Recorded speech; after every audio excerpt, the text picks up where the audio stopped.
많죠. 많고. 자, 데살로니가전서 데살로니가 교회에게 보낸 사도 바울의 편지 2장입니다. 오늘 11절, 12절 말씀을 보도록 하겠습니다. 같이 읽겠습니다. 너희도 아는 바와 같이 우리가 너희 각 사람에게 아버지가 자기 자녀에게 하듯 권면하고 위로하고 경계하노니 이는 너희를 부르사 자기 나라와 영광에 이르게 하시는 하나님께 합당히 행하게 하려 함이라. 아멘. 예, 오늘 말씀 제목은 사도 바울 일행의 선교활동 5번째, 아버지가 자녀에게 하듯이 선교하였다라고 하는 그런 말씀입니다. 자, 질문을 좀 해볼까요? 자, 지금 어떤 상황이냐 하면은 자, 사도 바울이 2차 선교 여행을 떠났던 거예요. 2차 여행. 이제 물론 이거는 그 이후에 지금 쓰여진 편지이긴 하지만 2차 선교 여행을 떠났는데 사도 바울하고 같이 간 예언자가 있었어요. 누굴까요? 고구려 백제 신라라고 하는 사람이 같이 갔어요. 자, 같이 갔고 여기에 의사 누가가 같이 동참하게 됩니다. 의사 누가. 그리고 젊은 1차 선교 여행 때 루스드라라고 하는 그런 지역에 있었던 한 젊은이가 같이 함께하는 그 사람 이름이 뭘까요? D로 시작하는 디모데. 자, 그래서 4명이 사도 바울의 2차 선교 여행에 이제 함께 하게 되고요. 터키에서 이제 그리스로 넘어갑니다. 그래서 그리스 윗지방이 무슨 지방? 알렉산드리아 왕이 나온 마게도냐 지방, 그리고 아래쪽에는 아가야 지방. 근데 이제 마게도냐 이 지방에 먼저 위쪽에서부터 빌립보하고 그리고 배로 시작하는 도시에 도착한 거죠. 그 도시가 무슨 도시? 데살로니가라고 하는 우리가 읽은 이 말씀 여기에 도착을 하게 됐던 거예요. 그래서 여기서 길진 않지만 설교를 담당했었는데 여기가 이제 이 지역의 수도예요. 그래서 큰 도시이긴 한데, 자, 그래서 내가 회고를 하는 거예요. 내가 그때 당시에 어떤 마음으로 너희들에게 선교를 했는가. 그것이 오늘 말씀에 이제 1절부터 12절 사이에 2장 여기에 나오는 말씀이에요. 첫 번째로 우리가 지나왔지만 하나님이 원하시는 진실한 방법으로 선교를 했다. 그리고 두 번째는 사람의 영광을 구하지 않고 하나님의 영광만을 바라보며 선교를 했다. 세 번째로는 유모가 번역으로는 어머니도 되기 때문에 어머니처럼 사랑하며 봉사하고 선교했다. 네 번째로는 수고하고 애쓰며, 마치 종이나 일꾼 같은 거죠. 그래서 수고하고 애쓰며 밤낮으로 일하면서 신실하게 선교했다. 이런 말씀이 지난주까지 있었고요. 오늘 말씀은 아버지가 자녀에게 하듯이 선교했다라고 이제 말씀을 드리려고 하는 거예요. 자, 어머니처럼 따스한 사랑의 선교를 했다. 이제는 아버지로서 마치 강한 어떤 면을 이렇게 보여주는 그런 말씀이에요. 아버지처럼 올바르게 교육하려고 했다. 이제 이런 얘기인데요. 어머니를 표현하고 아버지로 이렇게 표현하는 이런 교육 방법은 굉장히 교육학에서 중요한 방법이에요. 이것이 또 하나님의 모습을 우리가 얘기할 때도 성경에서도 말씀하고 있는 그런 표현입니다. 하나님이 나단 선지자를 통해서 다윗에게 주신 말씀이 있었어요. 역대상 17장에 보면은 나는 그의 아버지가 되고, 그러니까 하나님이 다윗의 아버지가 되겠대요. 그는 나의 아들이 되리니 나의 인자를 그에게서 빼앗지 아니하기를 내가 내 전에 있던 자에게서 빼앗은 거, 아니 사울 왕이라고 볼 수 있어요. 사울 왕에게서 빼앗은 것 같이 하지 아니할 것이며 내가 영원히 그를 내 집과 내 나라에 세우리니 그의 왕위가 영원히 견고하리라. 영원한 계약을 맺어버리겠다는 거예요. 마음이 바뀌는 중간에 기분 나쁘다고 해서, 그러니까 잘못했으니까 그렇습니다만, 이게 바뀌는 것이 아니고 잘못하고 부족한 것이 있고 이렇게 그래도 내가 바뀌지 않고 그와 영원한 계약을 맺어서, 이게 아브라함과의 계약, 다윗과의 계약에서 나타나는 거예요. 이게 연결해서 예수님과 우리와의 관계에서 나타나는 거예요. 우리가 부족하고 연약해도 우리를 버리지 않고 영원한 계약으로 내가 그를 견고하게 세워주겠다. 그리고 그 말씀을 받으면서 이 다윗이 왕으로서 이제 역할을 했고요. 그 다음에 이제 그 죽기 전에 솔로몬에게 그 이야기를 전해줍니다. 역대상 22장에 보라, 한 아들이 내게서 나리. 자, 다윗에게 어떤 아들이 나온다는 거예요. 그는 온순한 사람이라 내가 그로 주변 모든 대적에게서 평온을 얻게 하리라. 그의 이름을 솔로몬이라 하리니. 그러니까 솔로몬이라고 하는 이 이름도 다윗이 일방적으로 지은 것이 아니라 하나님이 가르쳐준, 계시해줬던 이름인 거예요. 이는 내가 그의 생전에, 솔로몬의 생전에 평안과 안일함을 이스라엘에게 줄 것임이니라. 그가 내 이름을 위하여 성전을 건축할지라. 다윗이 성전을 건축하고 싶었는데 다윗은 안 된다는 거예요. 피를 많이 흘렸기 때문에 전쟁하느라고. 그러니까 안 되고 솔로몬이 성전을 건축하도록 해라. 그는 내 아들이 되고 나는 그의 아버지가 되어, 이 다윗에게 했던 그 말씀인데 그대로 약속이 진행되겠다는 거죠. 되어 그 나라 왕위를 이스라엘 위에 굳게 세워 영원까지 이르게 하리라. 다윗이 하나님으로부터 받은 말씀을 솔로몬에게 그대로 전해주면서 그 왕으로서의 역할을 잘해라, 성전 잘 져라, 이런 이야기를 해주는 거예요. 시편 103편 아버지가 자식을 긍휼히 여김같이 여호와께서는 자기를 경외하는 자를 긍휼히 여기신다. 이사야서 66장 어머니가 자식을 위로함같이 내가 너희를 위로할 것인즉 너희가 예루살렘에서 위로를 받을 것이다. 자, 이스라엘이 이제 포로로 잡혀가가지고 노예로 바벨론에서 포로 생활을 하다가 돌아옵니다. 희망이 안 보이죠. 그쪽에 가서 이제 그런 고통 속에 있을 때는 희망이 전혀 안 보이는데 하나님이 이미 희망을 이야기를 하고 있는 거예요. 내가 위로를 줄 것이다. 다시 회복시켜 줄 것이다. 희망을 가져라. 이런 그런 얘기죠. 고린도후서 6장 하나님의 성전과 우상이 어찌 일치가 되리요 우리는 살아계신 하나님의 성전이라 이와 같이 하나님께서 이르시되 내가 그들 가운데 거하며 두루 행하여 나는 그들의 하나님이 되고 그들은 나의 백성이 되리라. 자, 하나님과 우리는 왕과 백성 같은 이런 그 표현인 거예요. 근데 그러므로 너희는 그들 중에서 나와서 따로 있고 부정한 것을 만지지 말라. 우상 쫓는 사람들 따라가지 말라는 얘기예요. 내가 너희를 영접하여 너희에게 아버지가 되고 너희는 내게 자녀가 되리라. 전능하신 주의 말씀이니라 하셨는데, 그러니까 하나님이 약속하신 이 중요한 약속이 신약 시대에 있는 성도들에게도 그대로 연결이 되어지고 있는 것이다. 이 축복의 메시지가 지금 이렇게 연결을 하고 있는 말씀이에요. 그러니까 하나님은 우리의 누구다? 아버지다.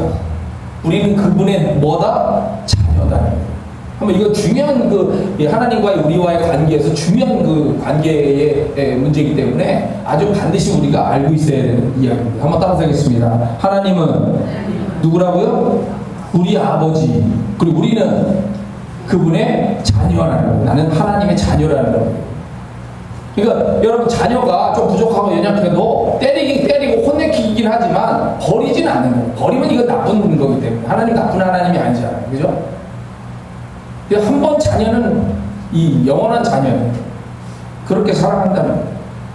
하나님이 그렇게 아버지로서 어머니로서 이렇게 교육하고 돌보고 책임져주고 복주시고 하는 이런 것처럼 사도 바울도 내가 어머니처럼 아버지처럼 데살로니가 교회를 향하여 그렇게 너희들이 건강하게 성장하기를 원했다. 이렇게 말씀하고 있는 겁니다. 자, 오늘 말씀을 들어가 보면 권면하고 있습니다. 권면하고 위로하고. 자, 권면하고와 위로하고는 거의 같은 뜻을 가지고 있습니다만은 구체적으로 사전적으로 조금 나눠서 말씀을 드려보도록 하겠습니다. 자, 권면하고라고 하는 말은 파라칼르테스라고 하는 헬라어 말입니다. 이 원형이 파라칼레우라고 하는 말인데 이 말이 뭐냐면 곁으로 부른다는 거예요. 곁으로 부른다, 호출한다, 소집한다, 청한다, 이끈다, 권한다, 누구의 도움을 청한다. 두 번째 뜻은 호소한다, 강권한다, 역설한다, 권면한다, 격려한다. 세 번째 뜻 요구한다, 간청한다. 네 번째 뜻 위로한다, 격려한다. 이게 위로하고 겹치는 부분이에요. 그 다음에 다섯 번째 위로해 본다, 정답게 말한다. 이런 엄청나게 많은 뜻들이 성경 안에서 나오는 말씀 표현들입니다. 그러니까 권면한다는 것은 이렇게 우리 권면한다는 보통 할 적에 어떤 일에 대해서 이렇게 이야기를 해준다 이렇게 이제 보통 생각을 하는데 이것이 그 호소하고 이런 것도 있지만 이끌어가는 것도 있는 거예요. 이끌어. 너 이렇게 해서 이렇게 이쪽으로 가라 이렇게 그죠? 비슷한 단어로 파라클레토스라고 하는 말이 있습니다. 이건 중요한 말이니까 한번 따라서 하겠습니다. 파라클레토스. 자, 파라클레토스는 남을 위해 나타난 자라는 뜻입니다. 남을 위해 나타난 자, 중재자, 조정자, 돕는 이, 친구. 이게 누구냐? 성경에서 얘기할 때 파라클레토스는 바로 그리스도다. 우리 곁으로 하나님이 찾아오셨다. 그 다음에 성령으로 얘기해요. 성령이 우리 곁으로 예수님이 가신 다음에 우리 곁으로 찾아오셨다. 파라클레토스. 그분은 오셔서 뭘 하느냐? 하나님과 갈라진 우리 사이를 조정해주는 분이에요. 조정해주는 분. 조정자, 중재자, 그리고 돕는 사람. 우리 옆에 와서 앉아주는 사람이, 앉아줘서 도와주는 분이, 그리고 우리와 함께하는 친구 같은 분이. 우리가 성령에 대한 표현을 보혜사 성령이라고 하는 그 말이 이 파라클레토스라는 말입니다. 보혜사 성령. 그분이 우리에게 찾아오셨다는 거예요. 우리의 이 해결 안 되는 이 문제에 대해서 조정해주고 도와준다는 거예요. 자, 믿음 생활에서 우리가 중요한 것이, 물론 삶에도 필요한 것이지만 권면을 받아들일 줄 아는 성품과 자세가 꼭 필요합니다.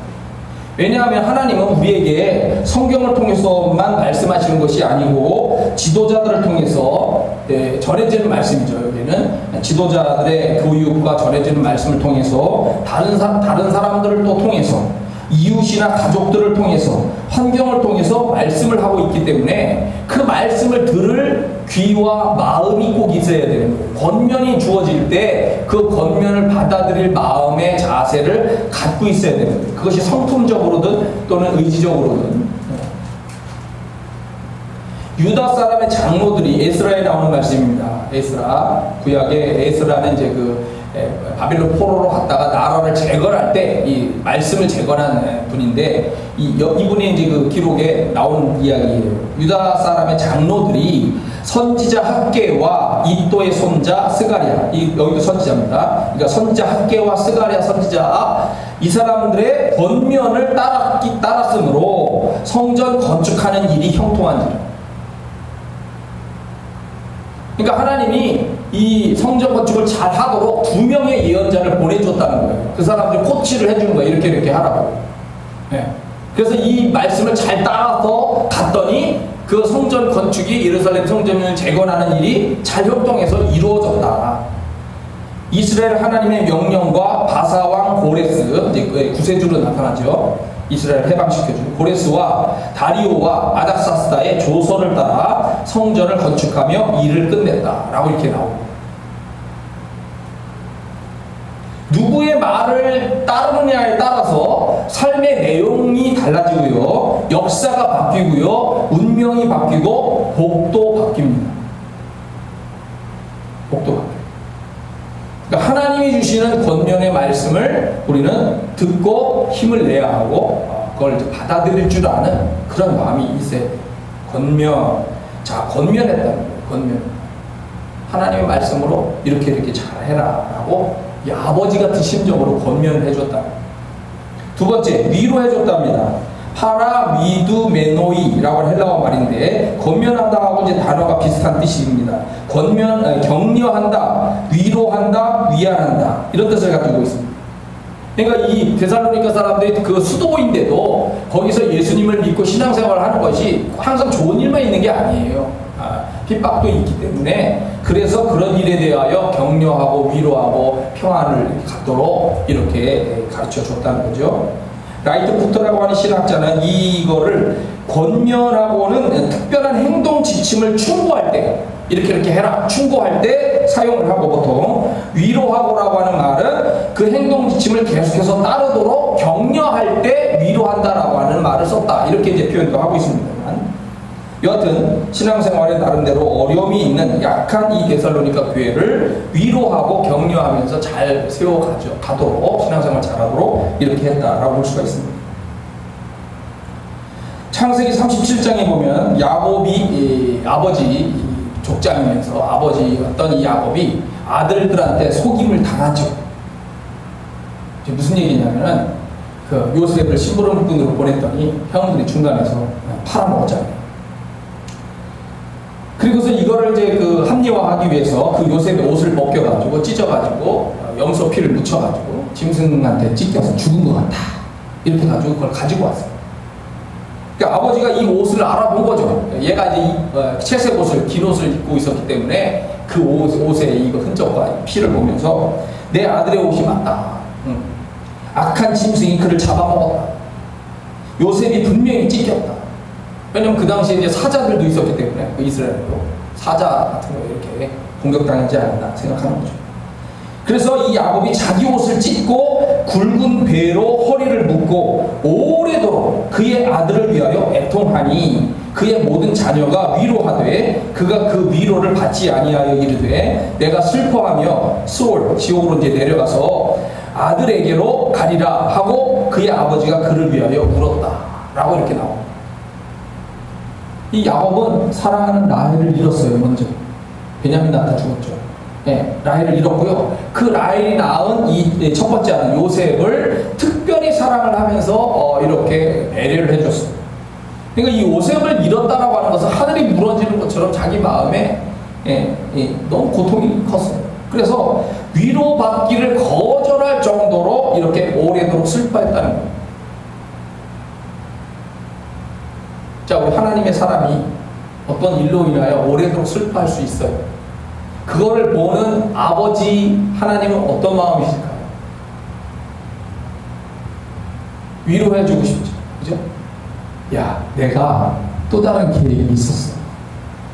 비록 네 아들들이 이렇게 해서 너를 속이고 미워하면서 이렇게 했지만 나는 또 다른 계획을 가지고 이 일을 이렇게 바꿔주려고 내가 생각한단다. 그래서 하나님이 결국 이 야곱의 마음을 위로할 수 있는 일은 다른 형들이 많이 있고 동생이 있어도 이게 해결이 안 되는 거예요. 가정에 부인들이 여러 명 있어도 해결이 안 되는 거야. 가정에 식솔들이 많아도 해결이 안 되는 거예요. 이 문제. 이건 한으로 이제 아버지의 마음속에 묻혀졌기 때문에 이거를 다른 어떤 것으로도 해결이 안 되는 거예요. 근데 하나님이 어떻게 하냐면 이 요셉을 살리는 거죠. 애국으로 갔는데 죽음의 노동 현장으로 보내지 않고 보디발 장군의 집으로 가고 거기서 이렇게 또 감옥에 들어가지만 결국 총리가 되게 만든 거예요. 그래서 그 슬픔이 변하여 어느 날 아들이 소식을 가지고 왔는데 요셉이 이스라엘의 총리가 됐더이다. 이게 상상이나 할 수 있는 이야기입니까? 이 대역전의 이 이야기를 보면 정말 감동이 안 올 수가 없어요. 눈물이 나. 어떻게 이럴 수가 있냐? 어떻게 이럴 수가 있냐? 내 아들은 분명히 사자마비 돼서 죽는 이 고통과 쓰라린 아픔이 내게 왔고 내가 뭘 잘못했는가 이제 이런 여러 가지 이런 게 있겠죠, 그죠? 그래 그것 때문에 오래도록 너무나 슬퍼했어. 생각날 때마다 눈물이 날 수 있어요. 그런데 요셉이 살아있다는 거예요. 그것도 살아있어만 해도 고맙고 감사한 일인데 또 지위를 어느 정도 얻은 것만 해도 고마운데 그게 아니고 왕 같은 총리, 왕을 대신하는 총리가 돼서 있더라는 거예요. 대제국에. 그게 믿겨지는 일이 아니지 않습니까? 그래서 하나님이 이 야곱의 마음을 진정으로 위로를 해주시는 것이고 복을 이렇게 주시고 있는 것이 드러나게 되는 거예요. 오늘날 우리 이 4월달, 5월달 지나가면서 이제 요즘에 그 민식이법이라고 해서 안전지대에 대한 이런 것들이 나오고 그러는데 세월호나 민식이 뭐 이런 거 또 우리 옛날에 저희가 클 때라고 하는 것들은 제가 이제 군대 생활 동두천 이쪽에서 했기 때문에 그 동두천 쪽에서 그 미군 전차에 깔려 죽은 중학생 효순이하고 미선이 이야기도 있어요.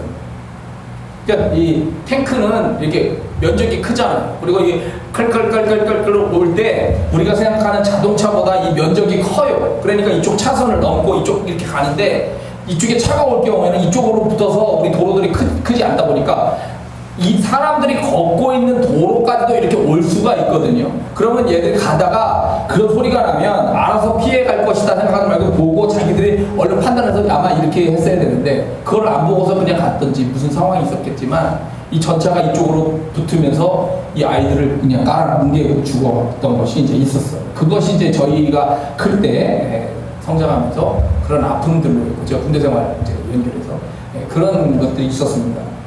그러니까 어느 날 우리 아이가 잘 크다가 학교를 보냈더니 또는 어떤 뭐 캠프를 보냈더니 어떤 사건에 갔더니 거기에서 어떤 일을 당해가지고 죽음을 당해서 뭐 이렇게 온 거야. 응? 때로는 시신도 못 찾고 이게 부모의 마음에 한이 돼서 이렇게 되잖아요. 어떤 사람들이 위로한다 할지라도 그 위로가 안 되는 거예요. 이 사회의 아픔으로 그냥 남아있는 거예요. 그 정확한 이유와 원인과 배경들도 항상 찾아줘야 되는 것이지만 하나님이 위로해 주시지 않으면 이 문제가 치유가 불가능하다라고 봐야 됩니다. 사람이 무슨 말로 위로를 하겠어요? 자, 욥기서에 보니까요, 모든 재산을 잃었어요, 욥이. 자, 여러분 재산을 다 잃어보신 적 있나요? 거지가 돼서 길거리에 나 앉아 보는 경우. 저 실제로 이제 그렇게 그 정도로 어려운 분들도 만나봤고요. 제가 이제 목회를 하는 많은 과정 속에서 또 그렇게 나 앉았다가 다시 회복해서 크게 성장한 사람들도 물론 만나봤어요. 다양한 사람들 이제 만나게 되다 보니까 모든 재산을 거의 잃었어요. 큰 부자였는데. 자, 그거는 그렇다 쳐. 자기 집에 아이들이 10명인데 그 얼마나 이쁜 아이들입니까? 10명. 다 죽었어요. 다른 거는 그렇다 치더라도 이 욥의 마음이 더 쓰라리고 아픈 거는 그 내 눈에도 넣어도 정말 아깝지 않을 정도의 그 사랑스러운 아이들이 그냥 한순간에 집이 무너지면 다 죽었어요. 태풍이 그 집을 쳤다고 그러죠. 잔치를 벌이고 집을 팍 치니까 집이 얼마나 예뻤는지 모르겠지만 하여튼 다 무너지면서 이 아이들이 그냥 깔려서 거기서 직사를 해버렸어요. 자기 피부병으로 바닥에 앉아가지고 몸을 긁고 있는 거 그거는 괜찮아. 재산 잃은 거 괜찮아. 근데 우리가 오늘 이제 말씀을 이렇게 보지만 자녀를 잃어서 사랑스러운 자녀들을 잃은 것은 부모의 마음에 또 다른 고통을 안겨주는 거예요. 요번에 새 친구가 왔습니다. 새 친구가 친한 친구로 보여지 새 친구들이 와가지고 이 친구들이 이야기를 하면서 위로를 처음에 해줘요. 위로가 될까요? 위로가 안 되죠. 그리고 이 친구들의 이 말이 점점 욥을 공격하는 말로 바뀝니다. 그래서 욥이 이야기하죠. 너희는 나를 헛되이 위로하려느냐? 너희 대답은 거짓일 뿐이니라. 왜? 율법적인 법적인 거로 따지면 네가 왜 이런 갑작스러운 고통을 당했냐? 네가 잘못했으니까 고통이 온 거지. 그러니까 너는 문제를 회개해라. 이런 식으로만 이 욥을 공격하기 시작하는, 위로가 아니라 이제는 공격을 하기 시작하는 문제로 이렇게 됐고, 욥은 화를 돋구게 되는 거죠. 욥이 화가 나게 됩니다. 사람의 위로로 해결이 안 되는 거예요. 그때 마지막 결정적일 때 하나님이 나타나시죠. 하나님 물론 욥에 대해서 훈계도 하시는 것이죠. 권면, 경고, 뭐 깨닫게 하시는 이런 것도 있는 거지만 하나님이 나타나시니까 위로가 되는 거예요. 하나님이 나타나시죠. 하나님이 만약에 안 나타나고 이 사건이 그냥 그대로 묻혔다. 그러면 욥을 보면서 이게 정말 이거 말로 할 수 없는 그 고통을 우리가 보면서 똑같이 또 느낄 거예요. 하나님이 나타나셔서 욥을 위로하고 그리고 다른 사람들로부터도 위로함을 받도록 이렇게 조치를 해주시니까 욥의 문제가 해결이 됩니다.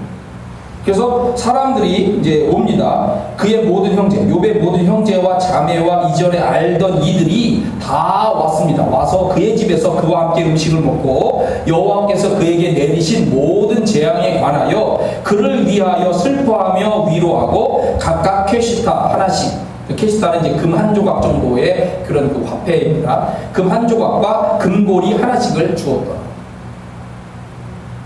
그리고 중요한 것이 다시 자녀를 줘요. 그래서 욥이 회복이 되는 거예요. 이 아픔. 만약에 자녀 돈만 줬다. 다시 회복할 수 있도록 사업에 이런 기반을만 줬다. 그러면 이게 또 안 돼요. 자녀를 줘야 돼. 자녀를 줬기 때문에 욥의 마음이 진정하게 위로가 됐던 거예요. 시편에서 다윗과 관련된 이런 우리 시를 많이 볼 수가 있죠. 다윗이 고통을 맨 처음에 많이 겪다가 이제 나중에 왕이 되는 것이지만, 시편에서 말씀하는 말씀, 나를 더욱 창대하게 하시고 돌이키사 나를 위로하소서.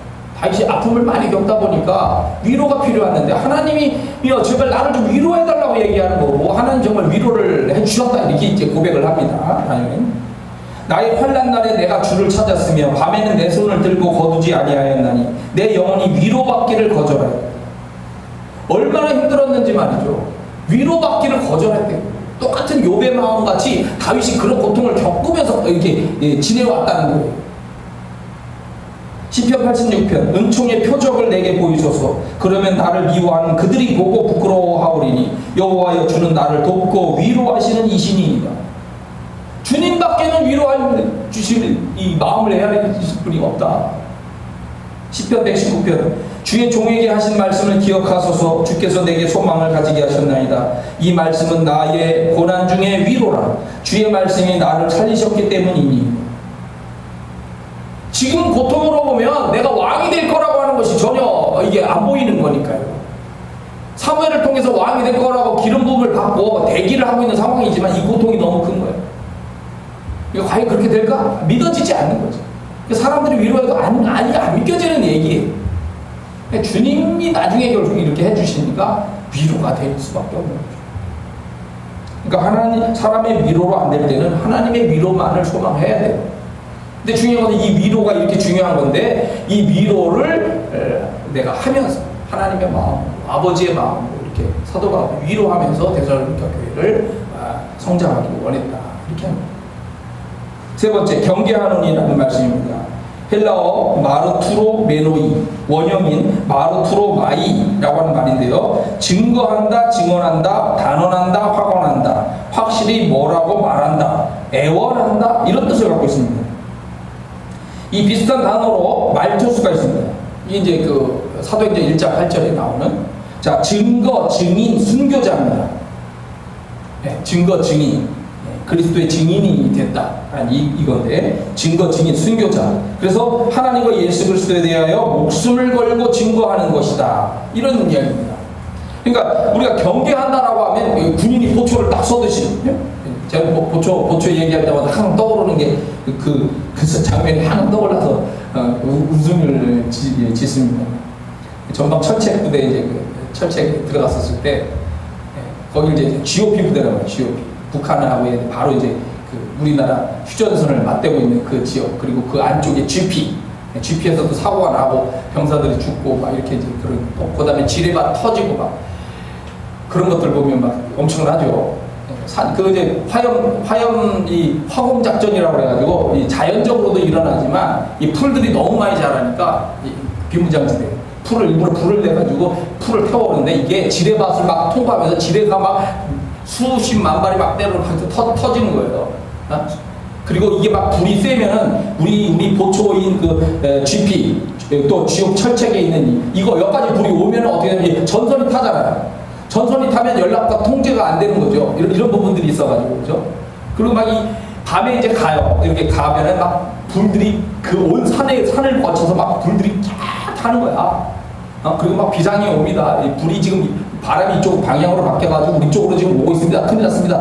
막 예를 들어 그런 거라든지 막 이렇게 보죠. 그 다음에 이제 그 다음날 아침에 보고를 막 받으면 터지면서 이 피해를 얼마나 우리가 입었다, 막 이런 얘기들이 막 나오고 그러는데, 근데 그때 당시에 이 보초스는 병사가 연대장님이 구호를 그렇게 나가자, 싸우자, 이기자 그러면서 이제 우리 구호를 쫙 외치는데, 얼마나 웃긴지 연대장 차가 병사 쭉 옵니다. 저쪽 한 10m 정도 오면 이제 얘들이 이제 인사를 하거든요. 총을 이렇게 경계근무를 딱 하다가 연대장이 1호차 차가 쫙 오잖아. 그럼 얘들 이제 쫙 하면서 나가자, 싸우자, 이기자 그러면서 또 우리 이제 그 연대 보고가 그렇게 하는데 벌써 연대장차 쫙 안 보여. 그 정도로.